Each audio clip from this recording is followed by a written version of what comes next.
علامہ ابن تیمیہ رحمہ اللہ کو جب قید کیا گیا تو حاکم کے پاس ایک آدمی روتا چیختا چلاتا واویلا کرتا کچھ دنوں کے بعد آیا. ایسا لگ رہا تھا کہ اس آدمی کی ساری دنیا ہی لٹ گئی، ماں بھی گئی، باپ بھی گیا، بہن بھی گئی، بھائی بھی گئے، کنبہ، قبیلہ، خاندان، جیسے کسی آدمی کا سب کچھ لٹ گیا، سب کچھ لٹ گیا ہو، اور وہ آدمی اس زار و قدار سے عاجزی سے رو رہا ہو. تو پوچھا گیا تم کیوں رو رہا ہو؟ تو کہنے لگا میں اس لیے رو رہا ہوں کہ میرے استاد کو تم نے مجھ سے جدا کر دیا، مجھ سے جدا کر دیا. اگر اس کو رہائی نہیں مل سکتی، میں اس کی رہائی کے لیے نہیں آیا، میں اس لیے آیا ہوں کہ مجھے بھی جیل کے اندر بھیج دو، میں اس سے علم کے موتی چننا چاہتا ہوں، میں اس سے علم کے موتی لینا چاہتا ہوں. کسی زمانے میں اتنی محبت تھی ایک عام امتی کو اہل علم اور علماء سے، اتنی محبت تھی کہ ہارون الرشید اپنے بیٹوں پر فخر کرتا ہے. کیوں فخر کرتا ہے؟ اس لیے فخر کرتا ہے کہ مسجد سے نماز پڑھنے کے بعد جب ان کے بیٹوں کے استاد امام اصمعی مسجد سے نکلے تو ہارون الرشید کے ایک بیٹے دوڑ لگائی، دوسرے بیٹے نے بھی دوڑ لگائی. اور کس چیز کے لیے دوڑ لگائی؟ ایک نے اس لیے کہ امام اصمعی کے جوتے سب سے پہلے میں ہاتھ میں لے لوں، اور دوسرا کہتا ہے سب سے پہلے میں ہاتھ میں لے لوں اور امام صاحب نکلیں گے تو میں اپنے جوتے ان کے سامنے پیش کروں، یہ ہارون الرشید کے بیٹے ہیں. اس پر اس کو فخر تھا اور کہتا تھا کہ اس وقت مجھ سے زیادہ عزت میرے بیٹوں کے استادوں. امت میں جب یہ صفت باقی تھی تو پوری کی پوری دنیا یا آدھی دنیا پر اسلام کا پرچم لہراتا تھا اور دین کی شمع روشن تھی، اور لوگ چل چل کے آتے تھے پوری دنیا سے غیر مسلم دنیا چل چل کر آ کر اس دیے سے روشنی حاصل کرتے تھے، اس شمع سے روشنی حاصل کرتے تھے. لیکن دشمن نے جب دین کو ٹارگٹ کیا تو اس نے صرف قرآن کو ٹارگٹ نہیں کیا، قرآن کو تو کیا ہی ہے، لاکھوں نسخے قرآن حکیم کے اس کے بدبخت ہاتھوں نے جلا کر راکھ بنائے ہیں آپ کے بر صغیر کے اندر. آج بھی قرآن حکیم کی توہین دنیا کے اندر ہوتی ہے، لیکن سب سے زیادہ اسلام دشمنوں نے جس چیز کو ٹارگٹ کیا ہے وہ یہ کیا ہے کہ آنے والی نئی نسل کو امت کے علماء سے اتنا متنفر کر دو کہ وہ اہل علم کے قریب ہی نہ جائیں. جب قریب نہیں جائیں گے تو قرآن کہاں سے ملے گا، نبی کا فرمان کہاں سے ملے گا، شریعت کہاں سے ملے گی، دین کہاں سے ملے گا، حلال حرام کی پہچان کہاں سے ملے گی، والدین کا احترام کہاں سے ملے گا، نماز کہاں سے ملے گی، روزے کے مسائل کہاں سے ملیں گے، حج کے مسائل کہاں سے ملیں گے، جہاد کا جذبہ کہاں سے ملے گا، اسلام کی رونق اور بہار کہاں سے ملے گی؟ اگر ملے گی تو علماء امت سے ملے گی. اگر کہیں اور سے ملتی ہوتی تو پیارے پیغمبر صلی اللہ علیہ وسلم اتنی زیادہ فضیلت امت کے علماء کے سامنے بیان کر کے اہمیت نہ بتا. حضرت انس فرماتے ہیں کہ رسول اللہ صلی اللہ علیہ وسلم سے سوال کیا گیا، اے اللہ کے محبوب سب سے زیادہ سخی کون ہے، سب سے زیادہ سخی کون ہے؟ رحمت عالم صلی اللہ علیہ وسلم نے فرمایا سب سے بڑا سخی خود اللہ کی ذات. اللہ کی ذات کتنی سخی ہے. دیکھیں روزانہ کی ثقافت، کروڑوں کی تعداد میں، اربوں کی تعداد میں انسان بھی کھاتے ہیں، حیوان بھی کھاتے ہیں، چرندے بھی کھاتے ہیں، پرندے بھی کھاتے ہیں، درندے بھی کھاتے ہیں، حشرات بھی کھاتے ہیں، ماننے والے بھی کھاتے ہیں اور نہ ماننے والے بھی کھاتے ہیں، دوست بھی کھاتے ہیں اور دشمن بھی کھاتے ہیں، اقرار کرنے والے بھی کھاتے ہیں، انکار کرنے والے بھی کھاتے ہیں. اللہ تعالیٰ کی ذات سے بڑا سخی کوئی ہو سکتا ہے؟ حضور نے فرمایا سب سے بڑا سخی اللہ تعالیٰ، اللہ کی ذات سب سے سخی. پھر فرمایا اللہ کی ذات کے بعد اللہ کی مخلوق میں اللہ تعالیٰ نے مجھے سب سے بڑا سخی، حضور بہت عظیم سخی جنہوں نے کبھی صبح کا آیا ہوا شام تک نہیں رکھا، ایسے سخی بے مثل اور بے مثال دنیا میں صرف ایک ہی ہے، وہ آمنہ کے لال ہیں، عبداللہ کے درہ یتیم۔ دوسرے نمبر پر میں سخاوت میں اللہ کی توفیق سے سب سے زیادہ آگے ہوں، اور قیامت تک جتنی بھی سخاوت ہوگی وہ حضور ہی کی سخاوت ہو۔ آدم کا ذکر کیا، وہ زمانہ گزر گیا، آدم کا ذکر کیا، وہ زمانہ گزر گیا، جاری ہے آج تک بھی سخاوت حضور کی، جاری ہے آج تک بھی سخاوت حضور کی۔ دو باتیں، تیسری بات کیا فرمایا؟ اللہ سب سے بڑے سخی، اللہ کی توفیق سے میں سب سے بڑا سخی۔ فرمایا اس کے بعد اس امت کے اہل علم سب سے بڑے سخی، سب سے بڑے سخی ہیں، جنہوں نے مشرق سے مغرب، جنوب سے شمال، زمین کے کونے کونے میں، زمین کے چپے چپے میں، زمین کریا کریا، بستی بستی، شہر شہر، ہر جگہ علم کی دولت کو لیا بھی اور تقسیم بھی کر دیا، علم کی دولت کو لیا بھی اور تقسیم بھی کر دیا اور تقسیم کرتے جا رہے ہیں۔ وہ علماء سب سے بڑے سخی ہیں۔ پھر ایک حدیث میں رحمت کائنات صلی اللہ علیہ وسلم فرماتے ہیں کہ یشفع یوم القیامت ثلاثۃ، تین طبقے ایسے ہیں خوش قسمت اور خوش نصیب جو قیامت کے دن امت کی سفارش کریں، امت کی شفاعت کریں۔ اور تین طبقوں میں پہلا طبقہ فرمایا الانبیاء، نبیوں کا طبقہ،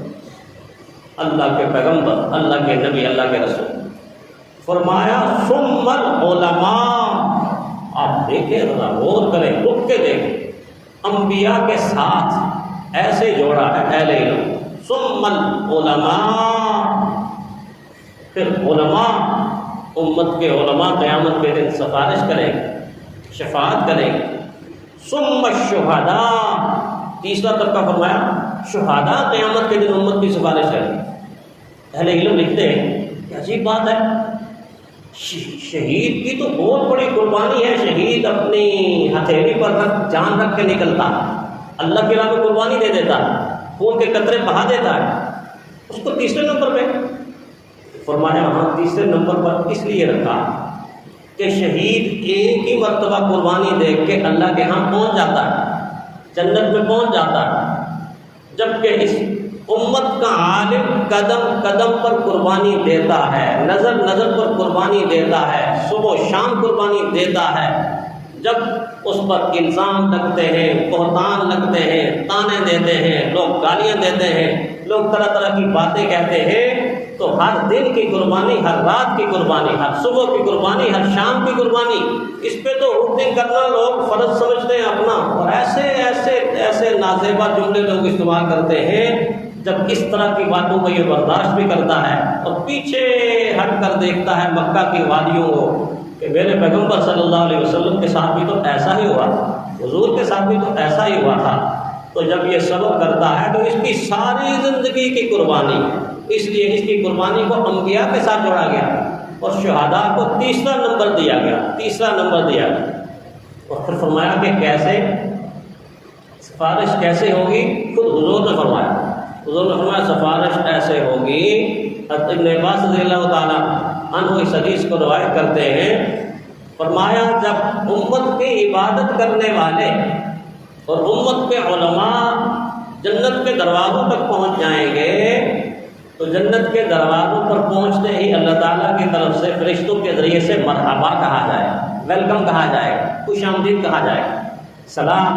علیکم طبتم فادخلوها خالدین، بڑا پیارا جملہ قرآن حکیم نقل کیا، تم پر سلامتی سلامتی ہو، تمہیں مبارک ہی مبارک ہو، اے خوش قسمت و خوش نصیب لوگوں،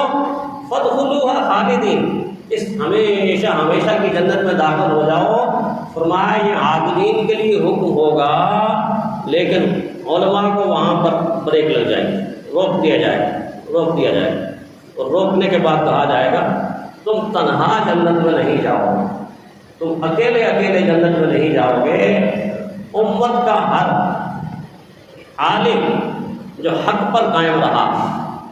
اور حق بولتا رہا اور سچ بولتا رہا، امت کو غفلت سے جگاتا رہا، امت کی خیرخواہی کرتا رہا، امت کے درد کو اپنے سینے کے اندر بسا رہا۔ ہمیں کیا معلوم کہ جب ہم سوئے ہوئے ہوتے ہیں کچھ اہل علم ایسے ہوتے ہیں جو رات کو جاگ رہے ہوتے ہیں۔ امام محمد سے جب ان کے شاگردوں نے یہ تقاضا کیا نا حضرت ساری رات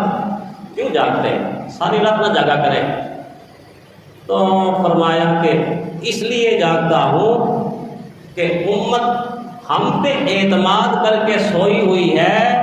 ان کو اعتماد ہے کہ ہمارے دین کے پہرے دار اور چوکی دار جاگ رہے ہیں، علم والے عالم امت کا فقہا۔ فرمایا امت کا ہر فرد ہم پہ اعتماد کر کے سو رہا ہے، اور فرمایا امت تو ہم پہ اعتماد کر کے سو رہی ہے، اگر ہم بھی سو جائیں تو پھر زمانہ سو جائے گا، ہم بھی سو جائیں تو پھر زمانہ سو جائے گا۔ چمک کر زمانے میں گم ہو گئے ہیں، جگا کر زمانے کو پھر سو گئے، پہلے زمانے کو جگایا اور اس کے بعد ابدی نیند سوئے۔ تو فرمایا میں نہیں سو سکتا، جب نہیں سو سکتا تو 999 1000 کتابوں کے مصنف بن گئے۔ کہنا آسان ہے، میں نے آدھے منٹ میں کہہ دیا کہ 999 کتابوں کے مصنف بنے، اور 10 لاکھ مسائل قرآن حکیم کو اللہ کے نبی کے فرمان کو جوڑ کر مستنبط کر کے نکال کے اخذ کر کے لکھ کے اس امت کے سامنے پکی پکائی روٹی رکھ دی، یہ لو یہ لو یہ لو، کسی سے پوچھنے کی ضرورت نہیں ہے، ادھر دیکھ لو ادھر دیکھ لو۔ آج میرے جیسے طالب علم ادھر سے دیکھتے ہیں ادھر سے آپ کو مسئلہ بتاتے ہیں، ادھر سے دیکھتے ہیں ادھر سے آپ کو مسئلہ بتاتے ہیں۔ اس لیے اس چیز پر غور کرنا چاہیے کہ ہم دنیا کی چیزوں کے بارے میں بالکل شعور رکھتے ہیں۔ گوشت لینا ہو تو کس سے پوچھتے ہیں؟ کسائی کی دکان۔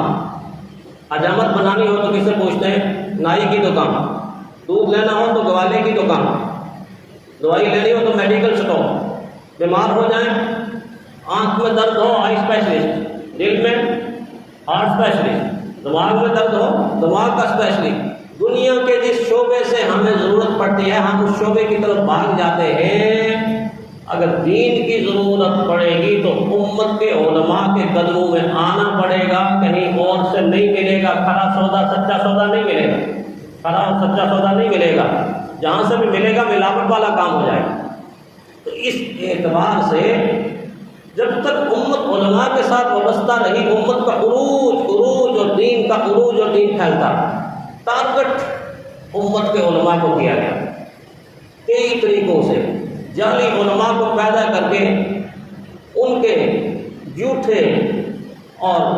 نامناسب رویے کو امت کے سامنے پیش، یہ دیکھیں نہیں یہ عالم، یہ دیکھیں، جعلی علماء کو پیدا کیا گیا، جعلی پیروں کو پیدا کیا، جعلی لوگوں کو پیدا کیا، تاکہ امت کے اصل علماء کا تشخص برقرار نہ رہے، بدنام ہو جائے۔ پھر کس پر بات نہیں کیا گیا، پھر جعلی اسکالر کو پیدا کیا گیا جو آپ کے امت کو کنفیوز کرے دین کے معاملے کے اندر، کیا صحیح ہے کیا غلط ہے، کیا صحیح ہے کیا غلط ہے۔ اس انداز سے اس امت کے اندر ایسا بھوچال پیدا کر دیا گیا کہ امت کی وہ عمارت جو پیارے پیغمبر، صحابہ، اہل بیت، ائمہ کرام، علماء سے چلتی ہوئی قیامت تک جائے گی، اس عمارت میں رکھنے ڈال دیے گئے۔ تنقید کہاں سے شروع ہو گئی؟ صحابہ کی جماعت پہ تنقید،